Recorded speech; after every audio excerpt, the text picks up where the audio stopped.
Welcome to Wildspire. You get to be a fly on the wall for my intimate conversations with entrepreneurs who are changing the world. I'm your host, Stephanie Benedetto, coach, storyteller, and unmarketer at The Awakened Business, helping coaches and change-making entrepreneurs unleash their inspired message and share it with playful unmarketing. I'll ask curious questions and explore uncharted waters with my guest today. Anything can happen when we step into the unknown of infinite creativity, and that's where we're going to play.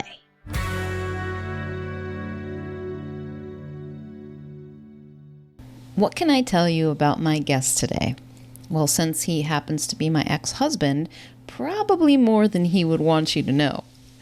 Jeff Padovani is one of the most charming and charismatic guys you'll ever meet, and he never fails to get me laughing.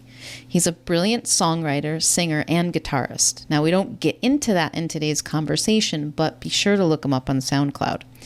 It's thanks to Jeff that I became an accidental entrepreneur. He introduced me to Tony Robbins, set me on the personal empowerment path, and made me a stepmom to his two amazing sons. Together, we started multiple businesses featuring the Steph and Jeff Show, and I'm so blessed that we've remained friends. Here's what Jeff is up to these days. Jeff's specialty as a coach is helping you optimize your life. He's a certified NLP coach, timeline therapy practitioner, and certified tiny habits coach. Jeff has built 3 successful businesses from scratch and became one of the top marketing resources in his industry. But what he really loves is the business of people. He's worked with individuals, solopreneurs, and multi-million-dollar businesses and loves to help people take control of their lives. Jeff's mission is to help you regret-proof your life by helping you create a plan and committing to making it happen. Life can be relentless. Your feelings of isolation and failure don't have to be. It's time to get clear about your purpose, live in your truth, and create your future.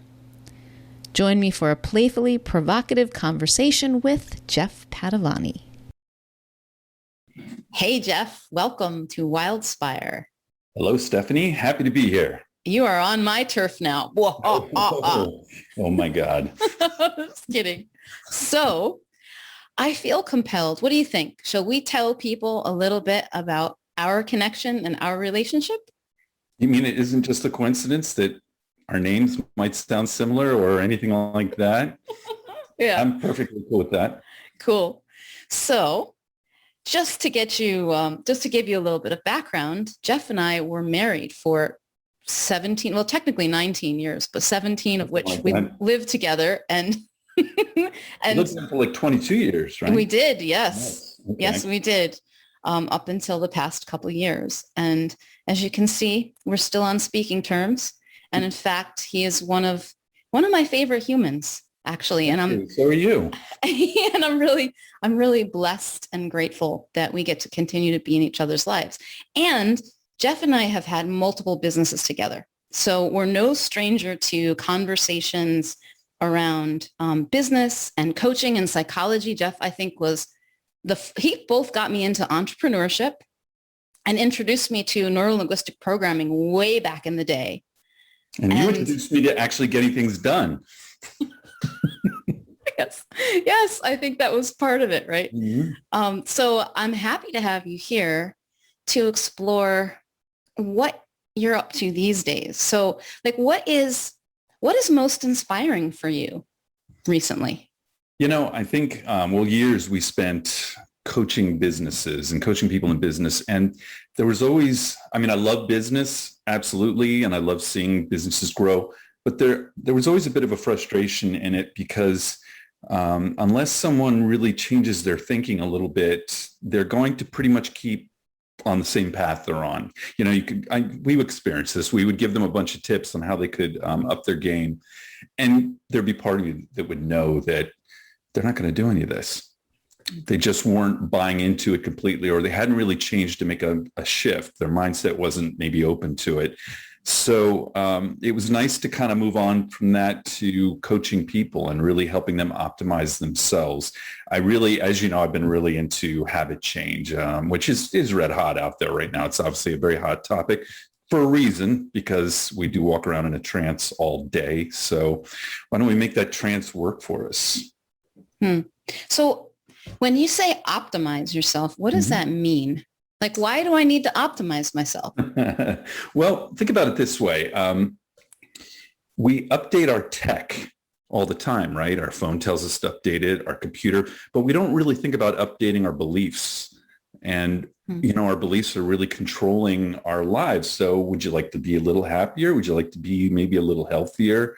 Am I telling you you need to optimize? No, absolutely not. That's a choice individuals make. But most of us have this picture of who we think we are, but then we also have this picture of who we think we're capable of being. And we walk around with this gap, and that gap creates a lot of shame and desire and unfulfilled desire, I should say.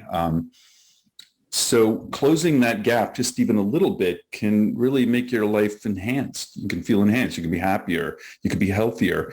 Small actions.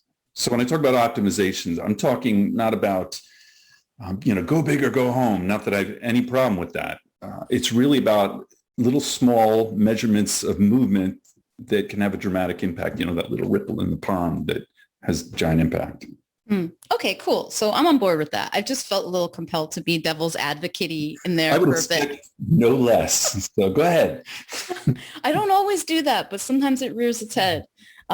So in that sense, optimizing myself, just being a little happier, being a little healthier, right, feeling a little better, having a nicer life. That sounds nice. That sounds like something that I would like to do too. Sure. So you said that there's this gap between who we are and who we think we could be. Right. I'm really intrigued by that because I ask myself the question, who am I? And sometimes it seems like I am this person, or I have an experience of myself as being really different than I think I am, right? So I might have an old story about, let's just say, feeling insecure in social situations when I don't know people, or having a hard time in a situation where I have to confront someone and I think they might be upset with me. Okay, so that's my story. Right. But then I also have experiences where, for example, I've seen myself in conversations and coaching with clients where I am deliberately provocative and maybe even irritating to people. And I know I'm doing it. And I'm like, I can't believe it. If I start thinking about it or afterward, I'm like, I can't believe I did that. But it felt like the right thing to do. So who am I? Like, what's the real me and all that? What's your take on that? Well, I like the fact, like you said, provoking someone, because, generally we don't move from that place we're at unless there is some kind of pain, some kind of irritation. I mean, if you were the Dalai Lama or whatever sitting there and everything is just, your mindset is like, I'm not attached to anything and I'm just so peaceful, I guess you probably wouldn't feel any need to maybe make some changes. But I think even the Dalai Lama probably is like, I feel a little anxiety. Maybe he's not going to talk about that publicly. I don't know. I might want to work on that because your brain, your thoughts are going wild a lot of times. We can calm them down by learning how to be more in the moment and not get sucked into the stories. But who are you, Stephanie? I was going to say, you didn't really answer my question. Who are you? Well, it's an unanswerable question probably, but right. I'm just interested, like, what do you see in that? Like, when you think of yourself as you are now and you think of Jeff's future self, who you think you could be or who you aspire to be, right? What's your take on your identity, or like, how do you see that? Okay, well, I think a lot of it is, like you said earlier, the stories we tell ourselves. We have these old stories because our subconscious is running the show so much of the day. So much of it, we're not actually conscious. It's kind of like the classics. You're driving to work or driving home and you're kind of lost in an old argument or a fantasy or a thought, but you somehow magically arrive home without a body count of running people over, hopefully. And because we're living in this subconscious state almost all the time. So in a sense, a lot of that subconscious really, it is real to your body, obviously, because your body doesn't know the difference. Well, tell me about that. What do you mean my body doesn't know the difference? Your body doesn't know the difference. So a perfect example, they've done a lot of studies of mental rehearsal. I'll give that as an example. There was a study done in Chicago with their basketball team where this behavioral scientist split the basketball team up into three groups. So the first group, this is a 30-day experiment. For 1 hour every day, they just did free throws. 1 hour every day, free throws. The second group sat on the bench and just thought about doing free throws. That's it. They just focused on doing free throws, swish, making it, nothing but net, just thought about it for 30 days. The third group, whatever, they played with their phones. They didn't do anything. But by the end of that, the fascinating outcome was, I believe it was 24% improvement with the group that practiced throwing it, which makes sense. But the group that sat on the bench that never touched a basketball improved by 23%. So your body, your neurology is following what you're thinking. And physically, you can actually improve just by thinking about improving, which is kind of mind-blowing. But again, your subconscious doesn't really know the difference. Your conscious knows, but we live in our subconscious so much, and our body follows that because that's what runs our body, the subconscious. Does that answer your question? I think so.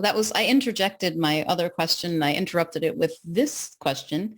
I think I was asking you about this, how you're seeing the stories you tell, the beliefs, the unconscious, and then going to, because I'm really curious about this. And, we haven't really talked about this in depth. I want to know why this is valuable to you, this closing the gap. Okay. Well, I guess going back to the whole story thing is actually starting to actively take some control back from your subconscious by introducing the story you want into your head. Your conscious brain is like this mouse driving an elephant, where the elephant is your subconscious. And it's kind of like you can want something, you can think about it, but your subconscious and all your emotions, it's your limbic system and everything else is an elephant. It's like trying to steer this thing. And especially if you have a limiting belief that comes out of the subconscious, it's going to really give you trouble. You're going to have a very hard time steering it, but you can start introducing.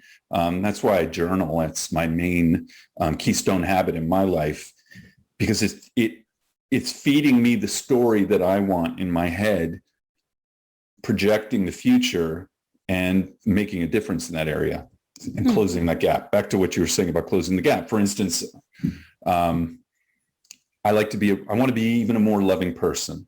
Love is a very important value to me. So I journal a little bit about it every single day. So I have, what is the identity? Who do I want to be? Then what is the virtue? So I have a little grid that I fill in every day. It's pretty simple. This is very Freudian, just so you know. Freud talked about if you can get your shit together with your work and your love, you pretty much are going to get through life pretty well. But I think he left out the category of energy, health, vitality. So that's added on there. So in this grid of 9 squares, I have the identity of energy, the identity of work, and the identity of love.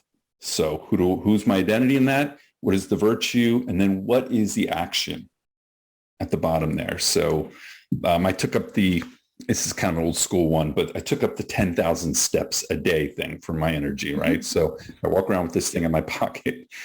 It becomes very obsessive though, but what you measure gets managed. That there's so much truth to that. If you're measuring it, it enters into your subconscious. You're always thinking about it. I find myself running around the kitchen at the end of the day, like, shit, I need 300 more steps to get, I know it's completely ridiculous, but I do it anyway. Is it fun? Yeah, it makes me happy. Yeah. And it gives me a sense of fulfillment because I track it. I write it down. It's in my journal every day. How many steps did I do yesterday? Does 10,000 steps make you a healthier person? I don't think it makes you a less healthy person. I think it's probably good. It means you didn't sit on your ass all that time. You're actually moving. And it's something I recommend to clients and anyone else that, start thinking about how much movement you have, since they're calling sitting the new smoking. And sitting is the new smoking? Smoking, yes. And I am standing right here. And I remember I got this from you, Stephanie, because you used to stand and work and I would sit slumped and not work as much. So there you go. I started seeing there was more vitality in what you were doing. And I look at now I'm standing in front of a standing desk. I have the padded thing under my feet and to feel better. I feel vital. So Closing Jeff, the gap. as you speak, the gap is closing. Oh my God.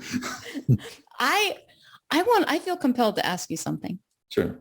So like I I very much was I had similar thinking about a lot of stuff. Not exactly the same, but I was looking to optimize and I used to borrow the habits of the successful people and I had my morning success Right. ritual The and modeling behavior. yeah, and I was always working for my 50 minutes and then taking my 10-minute break, which sometimes I still do, by the way, because Mhm. it works. It's cool. And I had my habits and things.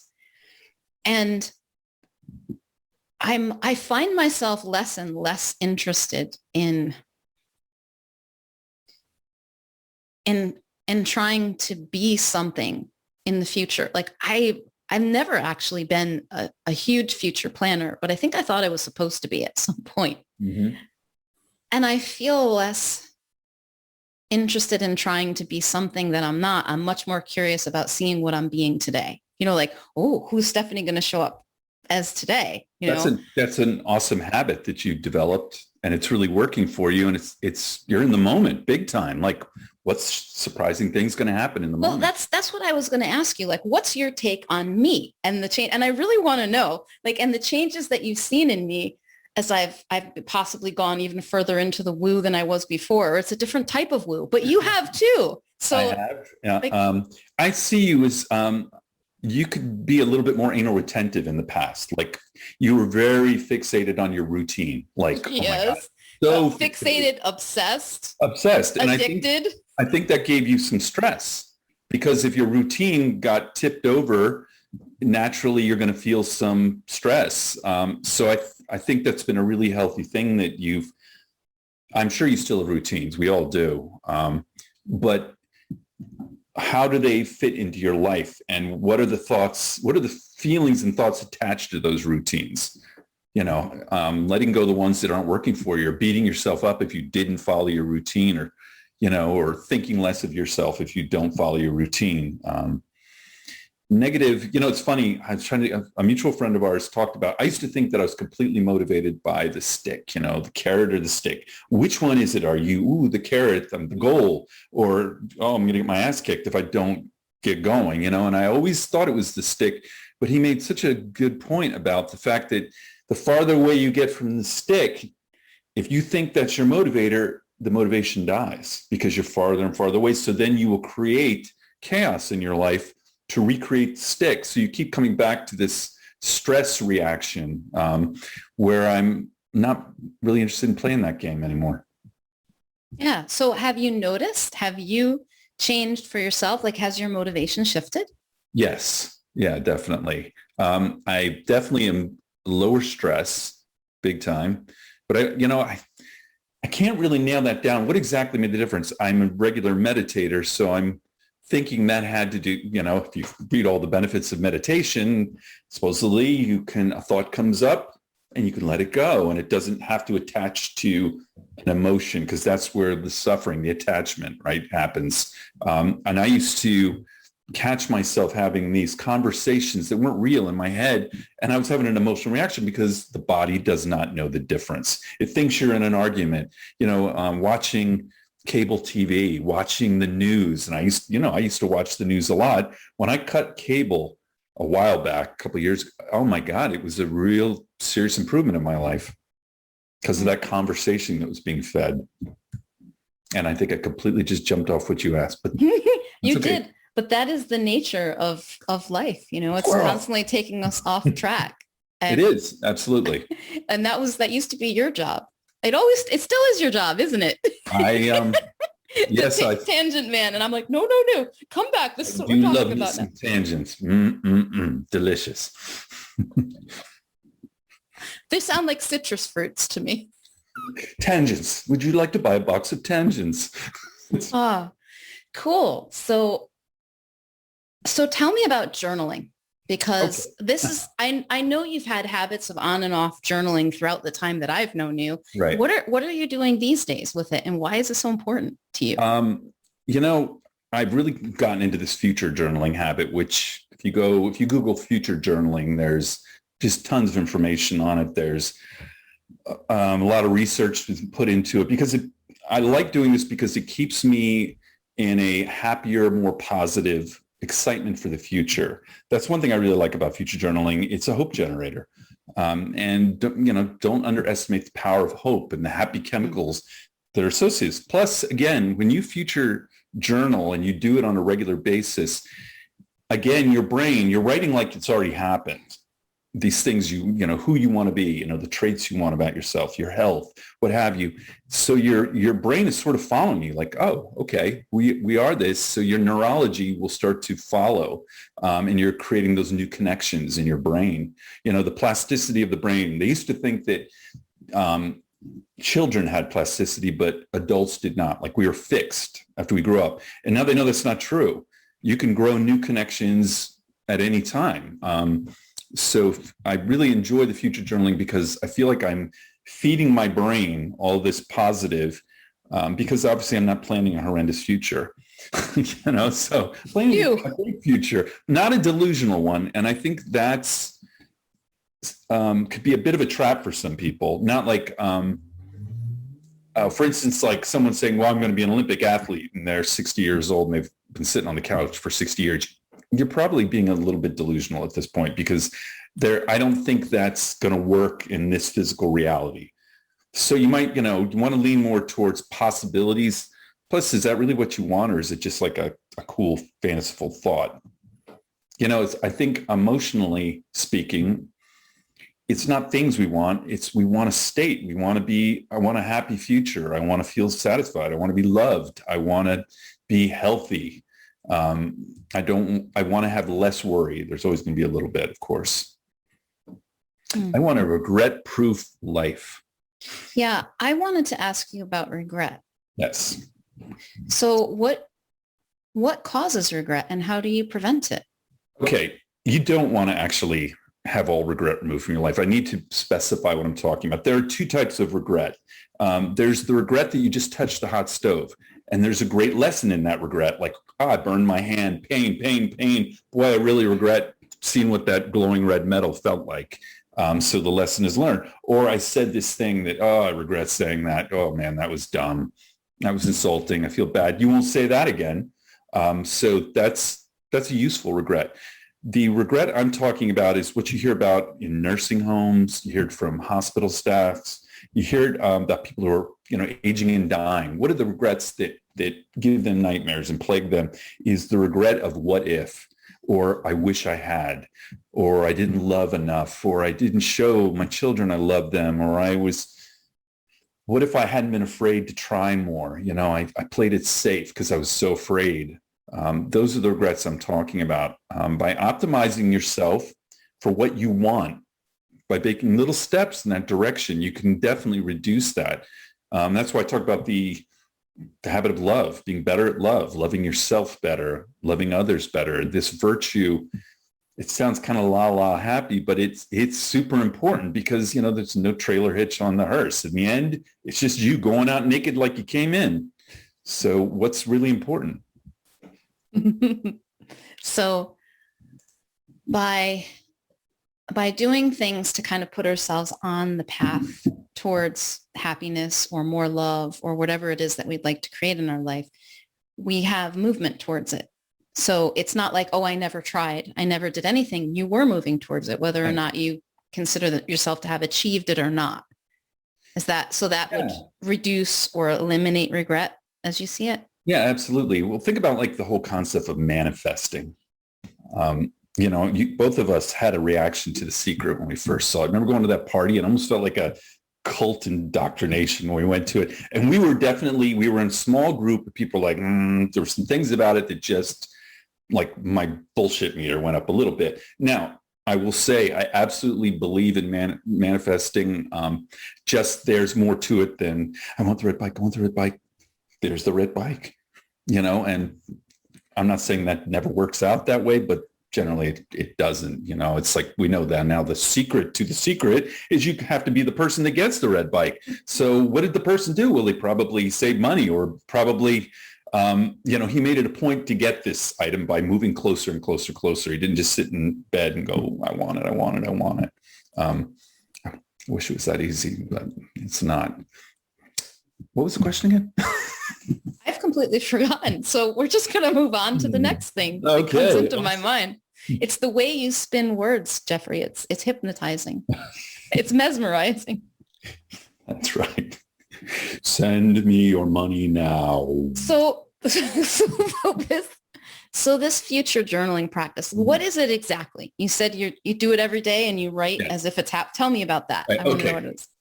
A couple of things to set this up that I've sort of attached to my future journaling that other people do as well. I have a little reminder I carry with myself in my wallet here. I don't know if you can actually see this. I don't know if you can see this. Uh-huh. Ooh. Memento Mori. Memento Mori, yes. Right. It's a Stoic belief that you are going to die. Remember your death. I know, very happy, uplifting thought. The point being, again, this is not a dress rehearsal. So why not go for what makes you happy? Why not be more happy? Why not make today? Because tomorrow could not come. It's like Carpe Diem. Very, very similar saying. But I really, I like that. I like the practicality of Stoicism. It's about a virtuous life. It's about emotional tranquility because we do torture the crap out of ourselves with these stories in our heads. And, most of it's bullshit. So it's like, remember what's important and that you want to meditate on every day. What's really important? Is the red bike really that important? Or is it the feeling you'll have when you have the red bike? I'm going to go with the feeling. So what is the role of imagining the future in that? If you know that what we're really after is the feeling of happiness or whatever the thing that we want, the relationship, we think it's going to be in the relationship. We want the love. We want the feeling of love, not the relationship, really. Right. We want, sure, I want those things, but what I'm really after is the way that I think it's going to make me feel. So what's the role of journaling about the future when what we're really looking for is something that we can have now?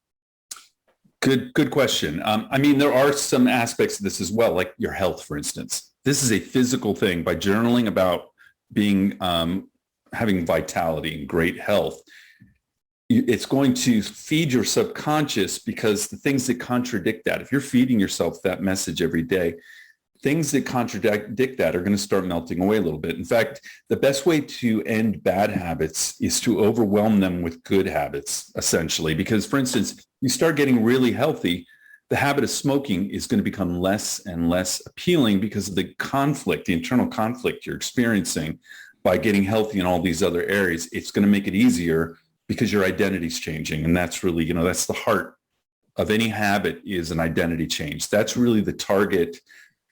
That's what you're shooting for. And then the system is what gets you there, and that's, so the goal becomes, a goal is kind of tough because until you make it, you're not making it.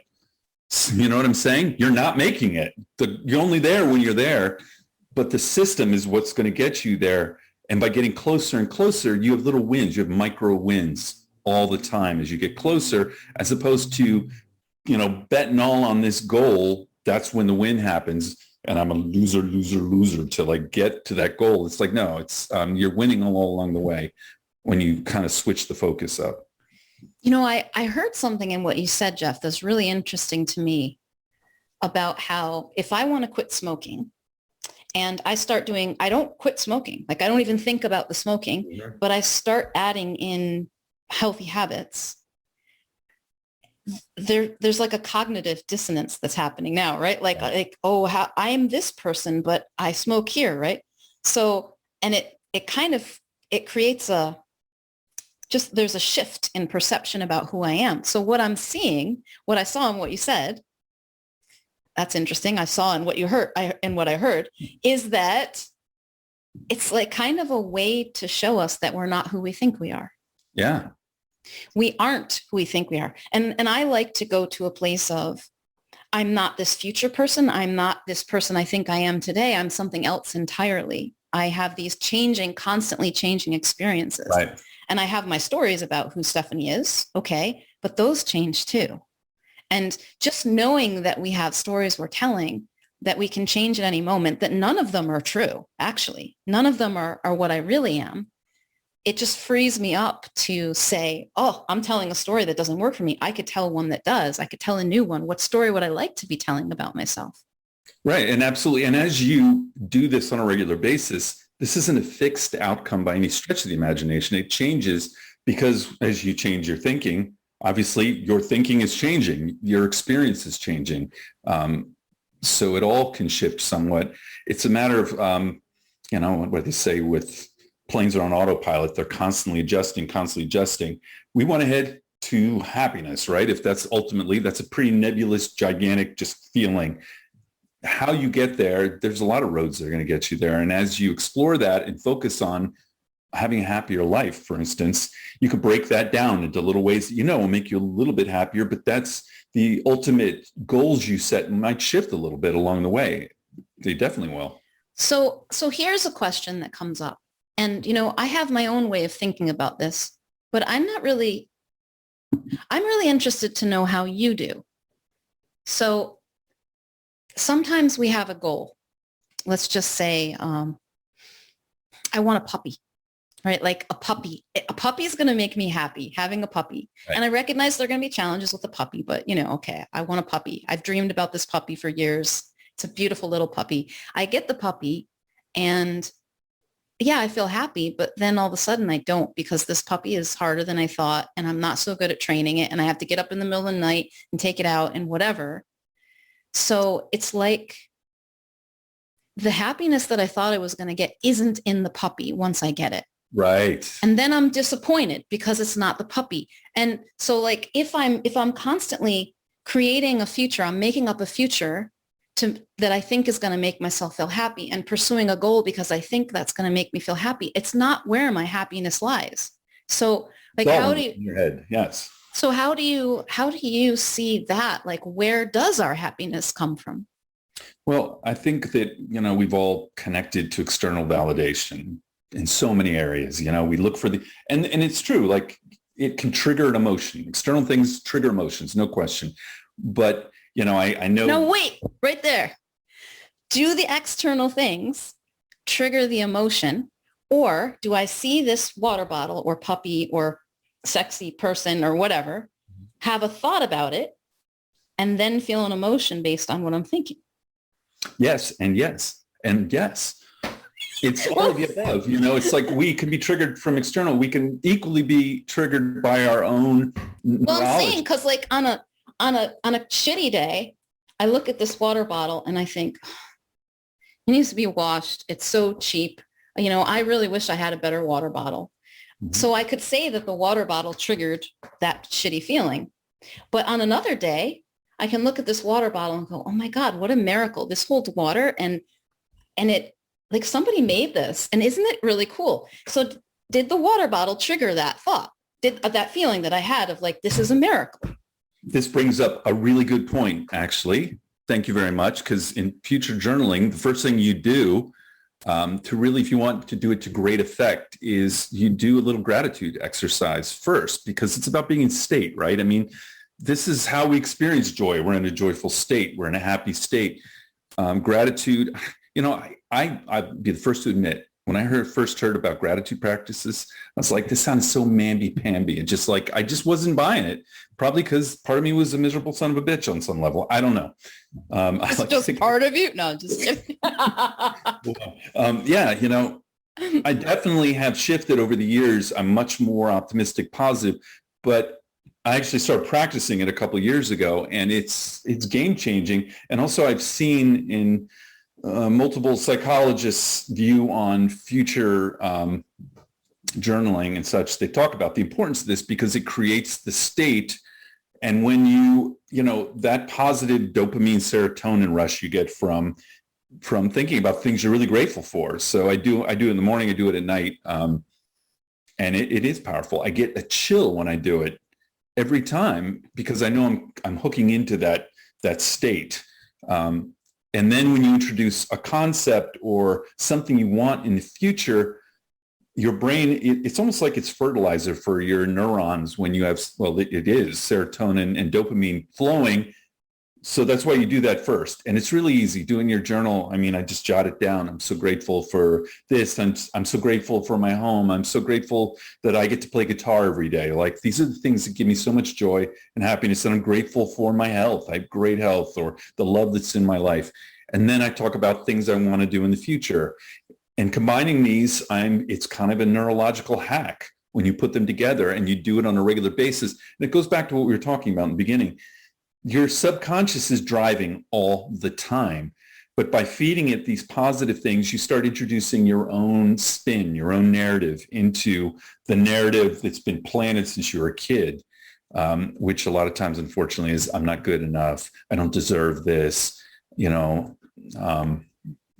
insert ad nauseum, whatever negative story is in your head. So it's starting to balance things out, because we've let these stories just run for so long in our lives, and they're habitual. So I consider journaling a top keystone habit. Absolutely. By getting in the habit of journaling, basically that ripple is going to affect all other areas. I mean, it's probably one of the best things you can do for clarification in your thinking, for problem solving. You're going to uncover new solutions. Again, it's a hope generator. And Benjamin Franklin talked about that with his basic list of pros and cons of if you want to do something. When we just keep that all in our head, it becomes a confusing mess, and it's mixing around in those stories. And what was it? I think it was Abraham Lincoln said, you want to be able to predict the future, create it. And I like that. That guy was smart. mm. Ah, that's interesting.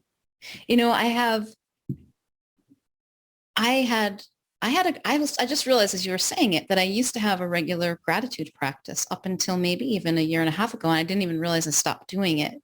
But it's not true that I've stopped doing it. I just don't do it as a formal practice anymore. I have a tremendous, it's almost like a familiarity with gratitude. So I feel like, for me, every experience we could possibly have is available in this moment. And it's all like on this conveyor belt of thought that's moving by, right? But only some of them are what I'm going to pay attention to, right? Only some of those thoughts are probably going to even reach my consciousness. And for some reason, I have habits of paying attention to certain kinds of thoughts, and I have habits of not noticing other types. And like, I feel so freaking grateful every day, and I don't try. But I think it's a direction that I've learned to look in somehow. It's a habit. Like, you've wired it in. So now it is in your wiring to have these feelings of gratitude, these thoughts of gratitude, to being grateful every day for the gifts that are in your life. What a powerful habit gratitude is. I mean, it's talk about a drug that's available to you at any time, that's, as opposed to an antidepressant, because it is going to pump those happy chemicals through your brain. And I think that what I've seen is that I don't always have gratitude thoughts, obviously. Like, sometimes another habit I had, a lifelong habit for a long time, was insecure thoughts. Oh, I shouldn't, questioning myself a lot. Right. And so I still have those thoughts sometimes, but now when I have them, I see them and I go, oh, there's insecure thinking. I don't think, because I used to feel insecure back in the day. Oh my God, I get an email from somebody. We used to get those nasty grams that we get occasionally. Yeah. I get a nasty gram, and it would sit with me. And I would even forget all about it, but I'd have this feeling lingering. And so it would be like, something's wrong and everything's wrong. And oh my God, I must have done something wrong because whatever. And I could make up a story that it was because of that email. But now when that happens, I know, oh, I just had an insecure thought. That's what I'm feeling. Nothing's wrong. It doesn't mean anything's wrong in my world. And so it just has a shorter half-life. It doesn't stick around as long. And it's a lot easier for me to see something else like gratitude or playfulness or peace or any of the other number of things, purposefulness that I might experience. And I still, so I want to get your take on this one, Jeff. So what do you make of this?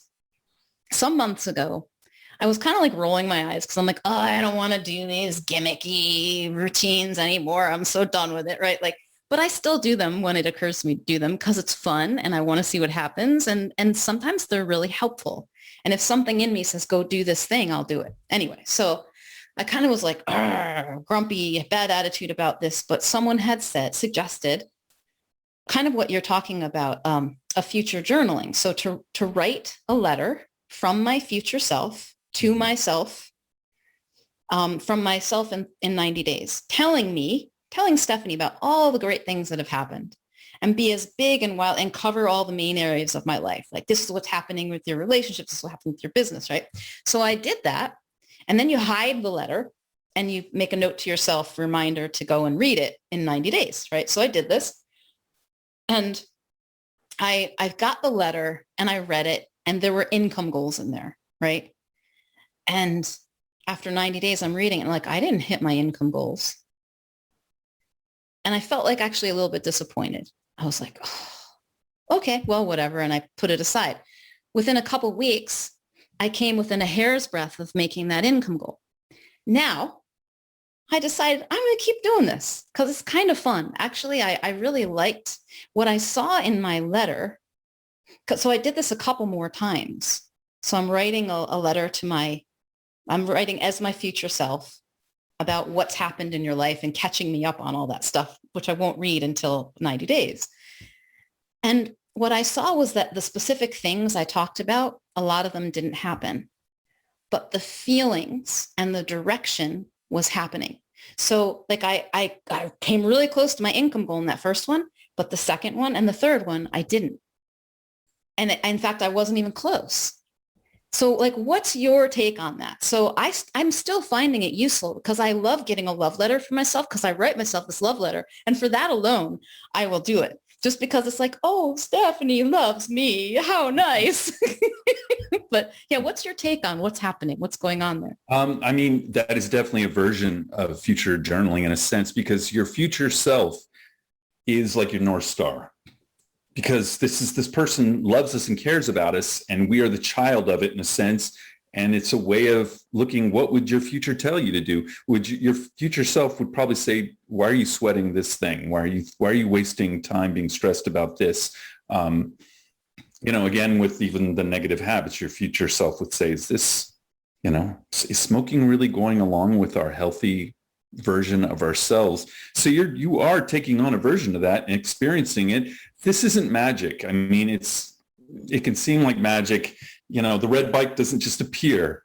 But think about, you've started this now. If you did this on a regular basis and kept doing it, my delusion is that you're probably going to get closer and closer to your goals on a regular basis. I do recall us both reading a book a long time ago about, remember, I'm a money magnet. Yes. And we posted our number goals around the house. And we looked at them and we thought about them and we started hitting them. And is it because we stuck paper around the house? No.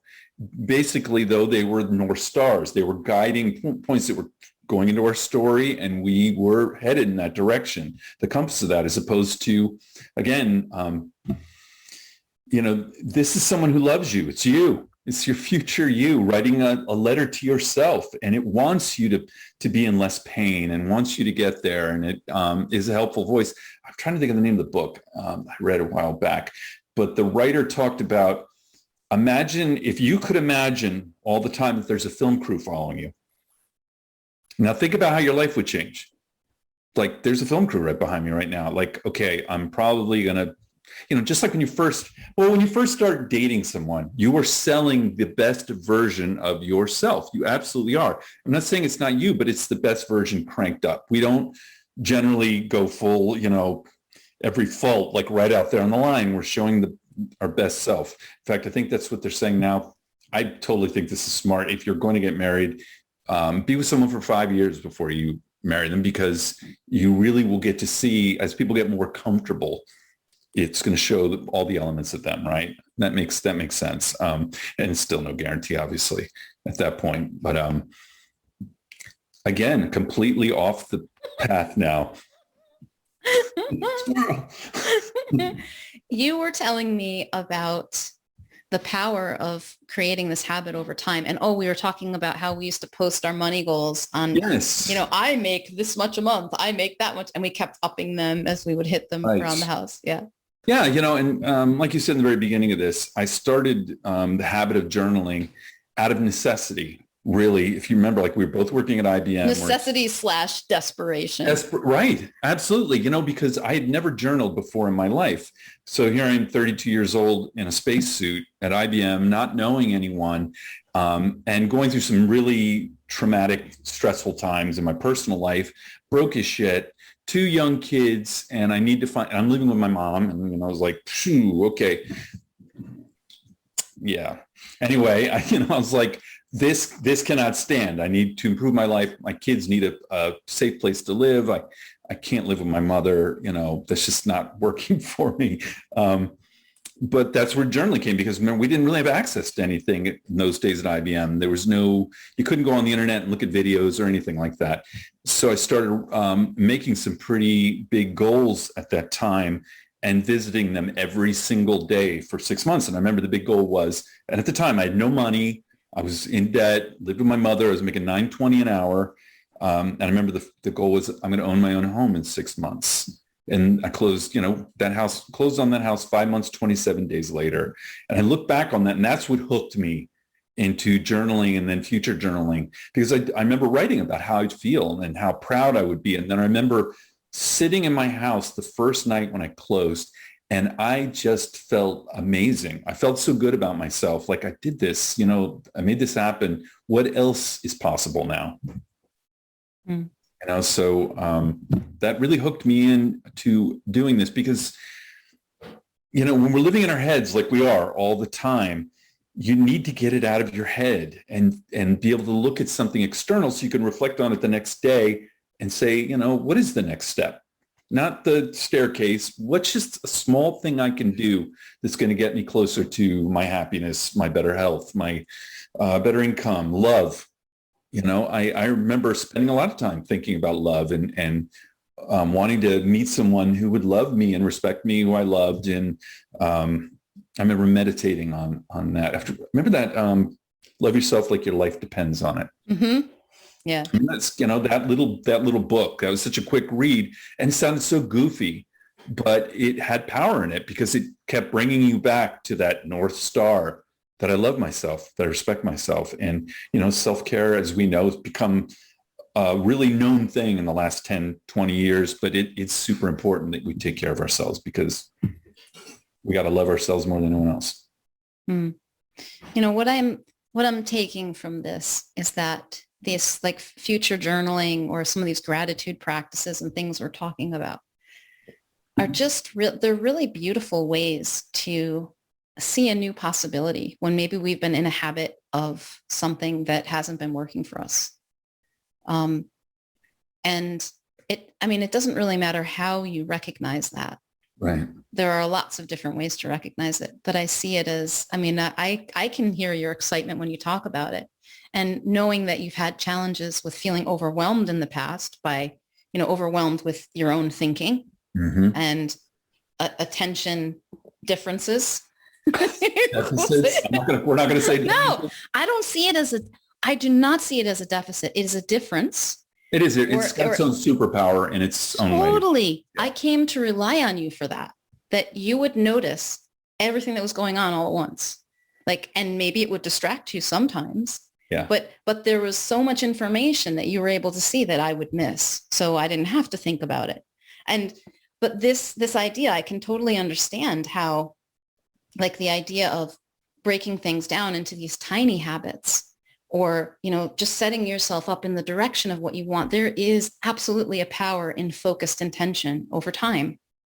And if I show up every day and I think about, and I still do these things, I do them in different ways. Like, I track my income and I track the things that I know move the needle. How many people I talk to, how many coaching conversations, how many proposals I make, what money I'm bringing in, the things that I'm doing. And I don't track it obsessively or have a lot of fear around it, but I do want it to be in my awareness, because it kind of trains in my it's part of the information I need in order to create what it is I'd like to go for. That's, that saying that if what gets measured gets managed. I mean, there's been a lot of debate on actually who, I think they thought it was Peter Drucker, but I don't believe it actually was. But there's real truth to it. I mean, I noticed even with, I like leisure. I'm not going to say I don't. I do, but I exercise pretty regularly. And I noticed that when I put a dry erase board up in the room where I have my weights and just wrote down what I did each time, I'm doing more now. It just seems to work out that way because I'm thinking about it and it's bringing me back into that state. And why am I doing this? Is to be stronger and healthier, live long and leave a good looking corpse. Still one of my, I don't think I say it as much as I used to anymore, but when somebody wants to do something and they're really struggling with it because of willpower, I'm like, well, how could you make it inevitable? How could you make it easy that it just happens? And they might still not do it. But it's kind of cool to see that there are certain things that if we do, we just pay attention to it. And I think if we pay attention to it and really pay attention to it, not pay attention and beat ourselves up about it. Right. Like, oh, I haven't exercised. Oh, I'm still smoking. Oh, whatever I'm having, because that's actually perpetuating it. But noticing, oh, I'm doing that smoking thing again. Oh, I'm doing that insecure thinking thing again. Okay. And like just being aware of it, being with it, that's more of like the meditative state. As soon as I really see myself doing it, I will stop at some point. I will. And I've seen that with people too. It takes so a lot of times I'm either beating myself up about the thing that I don't want to be doing as I see myself doing it, or trying to avoid seeing it. And neither one of those works very well for change. But what does is like, hey, okay, this is happening. I don't have to do that. I don't have to think that like that. Yeah, absolutely. And in basic habit change 101, unattractive versus attractive, like making something unattractive could be just physically moving it out of the room, taking snacks out of the house so you don't eat them. That's just, it works. It's very basic, but it does work. But obviously we can't take our brain out and leave it in the garage at night. So changing your thinking, again, back to by feeding yourself more positive stuff. And I'm not just talking blowing smoke up your own ass, or maybe I am. If it gets the result, does it really matter? There's been a lot of back and forth on, does it really work? Just saying these positive things, every day, like we talk about with, I love myself, like my life depends on it, that whole, I love myself. But they do work, but it's not magic. Again, it's trying to change the winds so your ship slightly changes course in the direction you want it to go by feeding it the positive things. I really like that message, Jeff, that you're sharing, which is like, make it small and easy and just change it a little bit and just shift one step at a time, do the next thing. It's very reassuring rather than trying to do the whole thing, which can also be inspiring to go for something really big and audacious and crazy and see if I can pull it off. I like that too. Oh, it's exciting. Yeah, but it's always that in this moment, what can I do in this moment? And also noticing that whatever it is that I think I'm going to get from that thing, I've already got it. Yes. I actually, that sense of security or accomplishment or love, or like what I'm really, really looking for is right here. And I also want to create cool stuff, and I want to do stuff, and I want to go for something really big, and I want to try it and see if I can pull it off, because I don't know if I can. And that's really fun.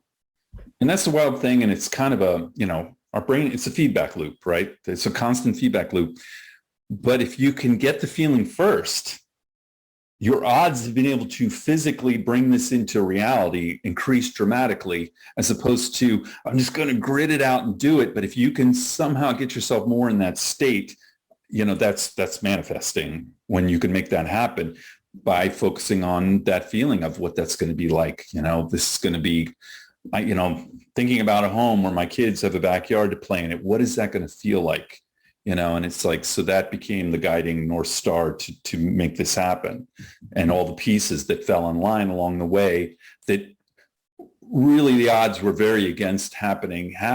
But I think it just meant that my brain was hyper focused on finding these avenues, because there's many avenues, developing. We're talking about willpower before, and willpower is flaky, man. It's like counting on willpower there's ways to increase it a little bit. Like it's been measured. We have more willpower in the morning, for instance, after we get up. By afternoon, forget about it. We don't have much. We only have so much. There is a limited amount of it. Developing the habit of grit is a really good habit to work on. And like grit, what is grit? It's like you get all these feelings of like, okay, eating, I'm hungry, I want a snack.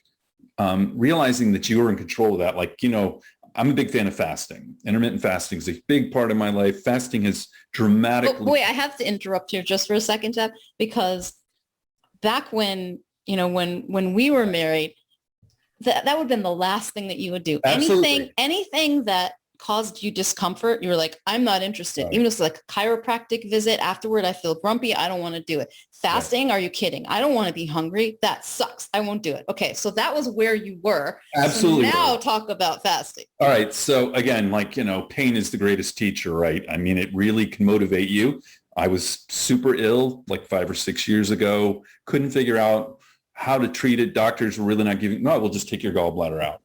Then that won't hurt anymore. It's like, but I want to keep my gallbladder, so I went through all this, a year, a lot of money, a lot of tests, not a lot of help. And then randomly watching a video on Facebook. So the diagnosis that they came up with was idiosyncratic pancreatitis, right? Which means we don't know why, but you have inflammation of the pancreas. Gallbladder disease. Yeah. That's like a general word for it, because they didn't really have an answer. And then watching a video on these longevity scientists and a TED talk. And I was like, I never really considered it, but out of pain, I was willing to try it finally, because I was totally negative on it my whole life up to that point. Like, don't eat? Are you kidding me? What else you got? And I got immediately good results. I started feeling better almost like 2 days into it. I started feeling better when I hadn't felt good in like a year and a half or something. So that was a huge change in my life. But also I kind of enjoy, it's totally sick, right? I don't know. I enjoy the feeling of stretching that out. I remember when I did a 5-day fast, and actually after the third day, I wasn't even hungry. I felt so good. I felt so sharp and so tuned in to my body. And so I like that feeling, and that develops that feeling of grit of not, because I think we are addicted to comfort. We are addicted to distraction and addicted to comfort. And these things pull us away from what we really want in the end. It's like you have a choice. Are you more invested in entertainment, or are you more invested in being actualized and waking up feeling good? Like, there's your choice, right? You can stay up and watch movies and drink a bottle of wine and every night and be entertained and distracted. I've certainly done my share of that. Or do I want to feel really good in the morning? And I know the only way I'm going to feel really good when I get up is to control my bookends of the day, my PM and my AM. And the only way to have a great AM is to have a good PM. There's just no other way around it. That's me getting to bed. I go to bed so much earlier these days. You remember, I used to stay up late. Mm-hmm. I had this bizarre thinking that I was going to miss out on something. Like, what was I going to miss out on? More bad TV? What? I don't know. I had this bizarre belief, and it was left over from my childhood. But that was a habit I changed and has really rewarded me in my life, was starting to value more waking up, really feeling good in the morning. Because we lose control during the day. That's just the reality. We can control the AM and the PM, and then control during the middle of the day. I don't know, man. You're gonna have to give me some of what you got, because I don't think I'm controlling morning, noon, night. Oh. Well, you have more choice. I'm not going to say you fully do. You can choose when to go to bed. Usually, you can choose what you do in the evening. I'm just saying, during the day, we have a lot more input in the middle of the day. Like emails coming in. Life is stepping into our little bubble and pulling us and bouncing us around, where when you first wake up, you have some control what you do first thing in the morning, because unless you go right into email, which is not a good idea, I don't think, delay that, or start watching the news or something in the morning. Now you have input coming in externally. It's going to change your state. It's not really setting you up. It might set you up to be pissed off, or like your news feed on Facebook, and you're not on Facebook these days. So good for you. I'm not. Isn't that interesting?